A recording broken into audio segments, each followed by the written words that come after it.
And we're carrying on with our little series about non-specific lower back problems, pain, discomfort that you might be experiencing repeatedly. There's nothing that requires medical attention, but you're just needing some exercise to maybe strengthen some muscles that aren't as strong and as active as they need to be to stop your back from overworking and going into spasm. So far we have looked at your breath and how breathing technique can really help you engage with those muscles in many different ways. We've looked at some very basic movement just to get nourishment and a bit of mobility into areas that might be quite stiff and undernourished and don't really want to move and free up. So hopefully you took a week exploring that and trying to get a bit more mobility in there. And then last week we looked at progressing some of those exercises and then putting a bit more onto it, and we did some side exercises as well. So this week we're going to run through all of those, and then I'm going to give you another exercise that we're going to add on to the end of this. Alright, so coming over onto your back. Now hopefully you are doing these in sequence and you're not just skipping.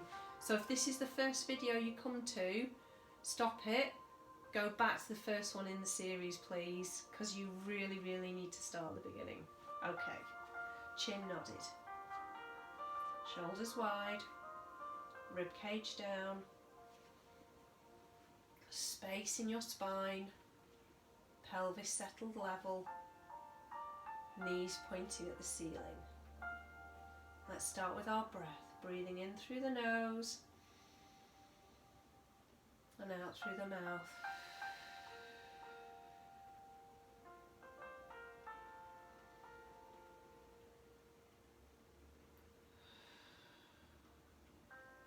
Using that exhale just to let go of any tension that might have built up in the body.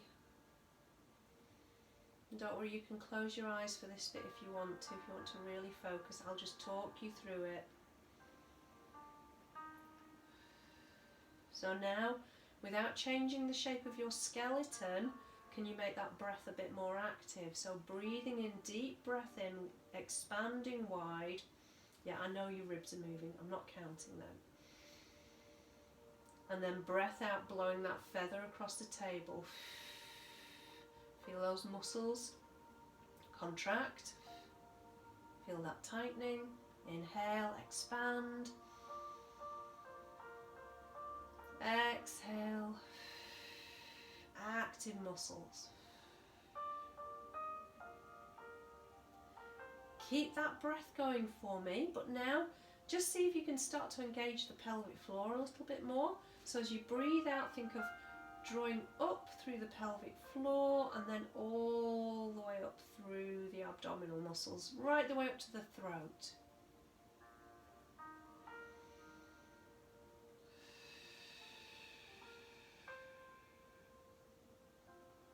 Okay, we're going to start to add in that tiny bit of movement now.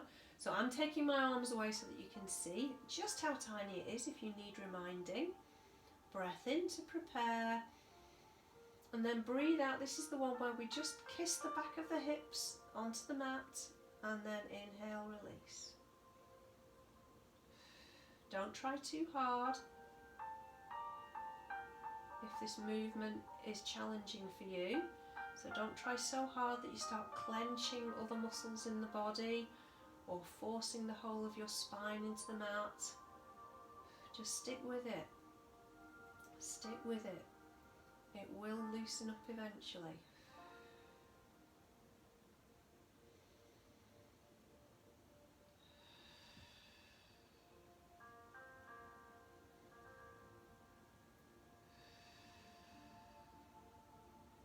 Okay, to the rib cage now.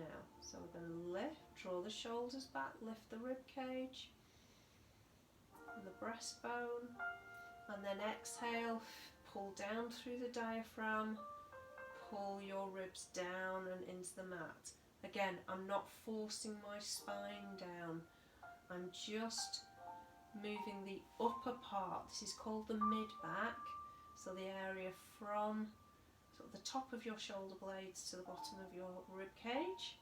Breath in, lifting up, breath out, coming down. Keep going with those for me. The reason why I focused on the top and the very bottom of your abdominals first of all is because most of the time I'll see women with a very strong band right in the middle but nothing either side of it. So when they do something like a sit-up, they just crease into a V shape rather than getting a nice scoop.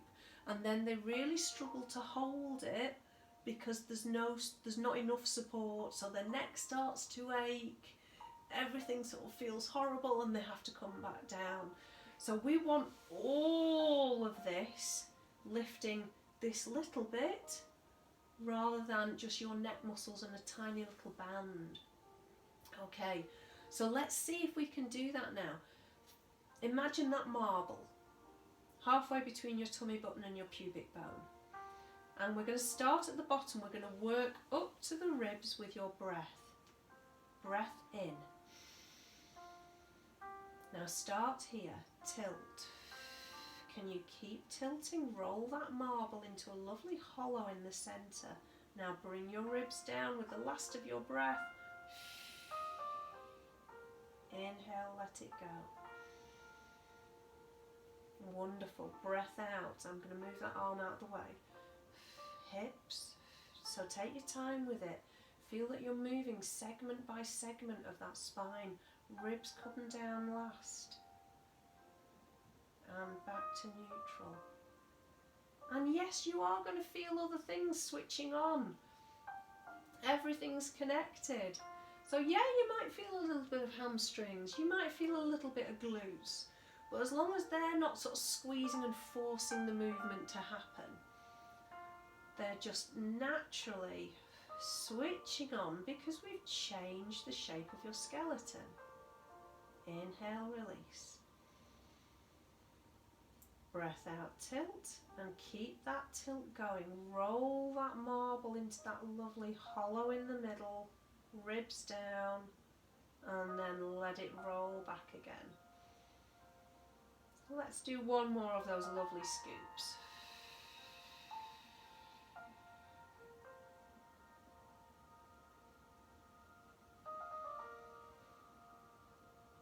Brilliant. Right, time for our hip rolls now. So this is where feet and knees together if you're able to.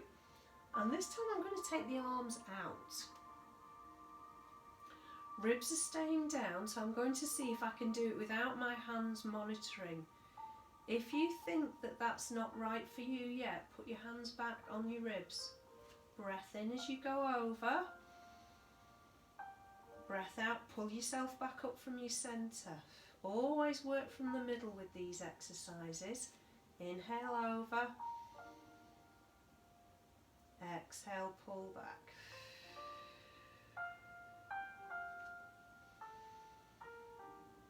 Now, if you feel that that's okay, so keep going for me, keep feeling what's happening, and your pelvic floor feels fine.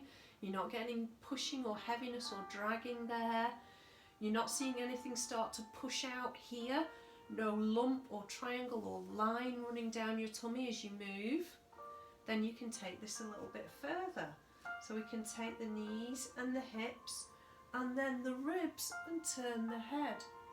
Now pull back from your ribs.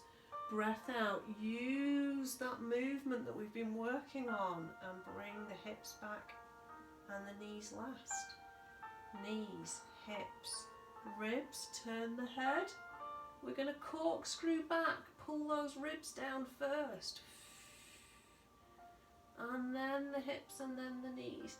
You could do this in a really quite passive way and it would just be a nice stretch and mobilisation. But if we put the right effort in the right place, it's an incredibly effective exercise. One more, we're going over, inhale, now exhale, and pull back. Wonderful. Right, so from there, we're going to turn onto the side and we're going to do our mermaids that we did last week. So that's what this sideways one is. Remember, you're on your hip and rolling into your knees, not onto your bottom. So feel that you're pressing your knees towards the floor. On your elbow or on your straight arm if you need to. Now, push away from the floor. That's your start position. Breath in. Breathe out, lift your ribs. If it helps, and I think it's nice, is to reach up to the ceiling and keep reaching. And I think that gives you a bit of direction when you're doing this. Breath in, breath out. Remember that hip staying still, so if you feel it's still moving, put your hand onto your hip.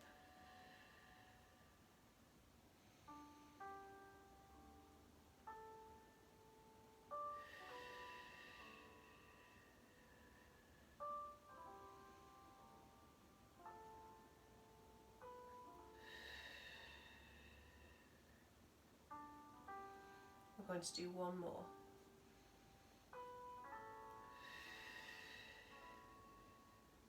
Okay, very well done. Right, let's do those on the other side. So, trouble with hip rolls is it really messes up your hair.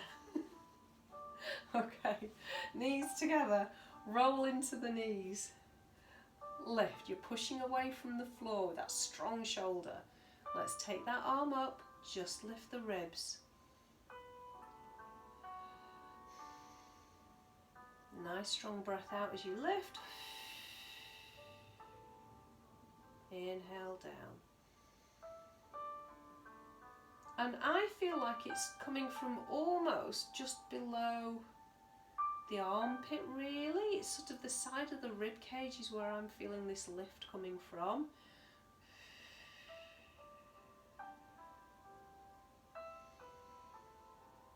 We've got two more.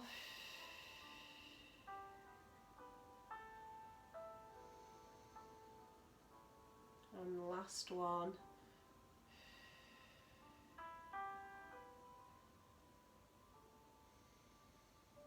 Okay.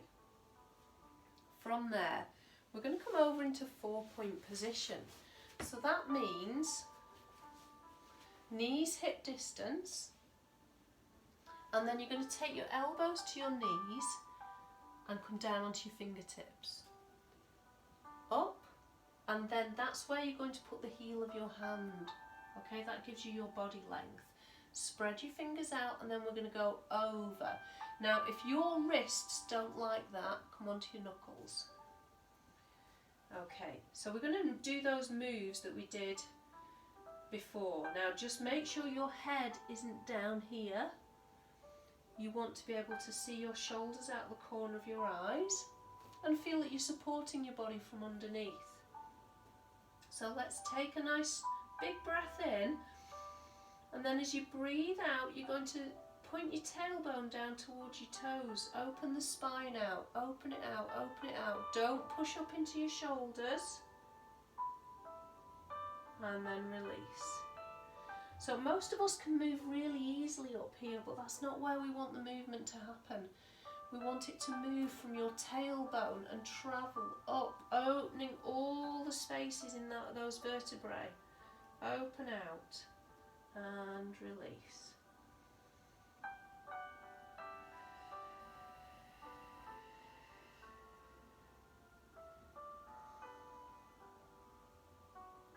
And one more. Okay. From there, just going to take the hip to the side. Now what I've not done is I've not rolled over on my knees.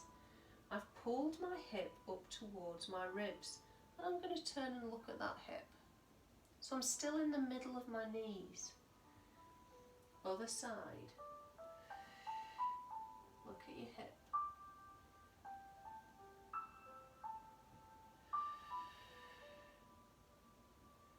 My legs aren't shifting, just my pelvis.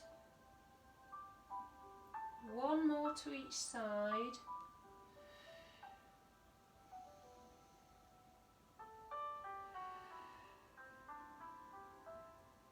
And then you sit back, just give those wrists a little shake out. Press them down. Give them a wriggle.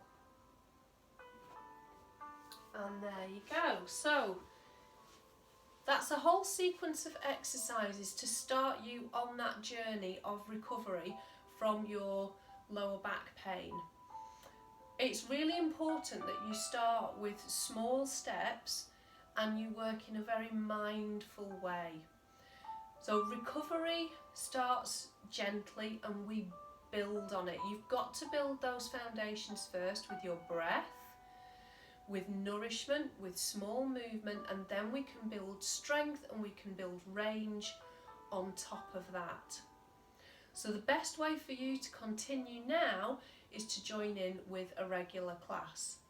And I have got online classes running at the moment and new ones starting all the time. So if you think you'd benefit from some online classes with me, then please do message me, or when I've got links to put up, I will put some links up and then you can sign up for those classes. So I hope this has been really helpful to you. If you've done these in the right order and you've taken the time to look after your body and nourish it and cherish it in the way that it should be looked after, then hopefully you are feeling the benefits and you can see just how much keeping up with your practice could lead you to a happy, healthy, not necessarily pain-free, because what life is pain-free, but certainly reduced symptoms. Okay, so be lovely to hear from you. Take care and feel free to repeat any of these whenever you need to.